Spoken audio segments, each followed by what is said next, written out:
Back in 1912, when mechanized warfare was still in its infancy, Italian automaker Lancia delivered its first military truck, the 1Z. Powered by a robust 4.94-liter inline four-cylinder engine, producing 70 horsepower at 200 revolutions per minute, this rugged vehicle could haul 2.2 tons at speeds approaching 60 kilometers per hour on a four-speed manual gearbox.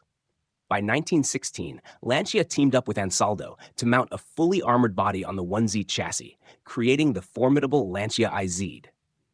This armored car weighed about 3.7 tons, hosted a crew of 6, and topped out at 60 kilometers per hour with a cruising range near 300 kilometers.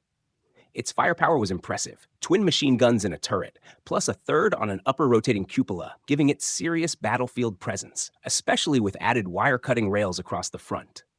Yet the upper turret made it top-heavy and prone to tipping.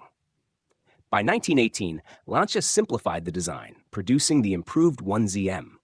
This version featured a single twin-barrel turret, relocated spare tires, a redesigned hood, and a rear-facing firing port for a third machine gun.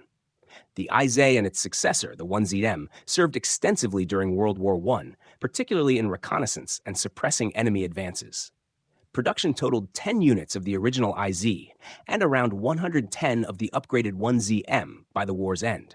After the war, the rugged chassis lengthened their careers far and wide, serving in policing roles across Italian colonies, campaigns in Spain and Africa, and even in coastal defense up through World War II. The Lancia IZ 1ZM remain iconic for their engineering ingenuity, melding truck sturdiness with armored combat design. A testament to early armored vehicle evolution, they carved out a unique legacy across decades of European conflict. If you'd like to see a deep dive into more models of the Lancia Armored Vehicle series, just let me know in the comments, and don't forget to subscribe for more epic automotive history stories.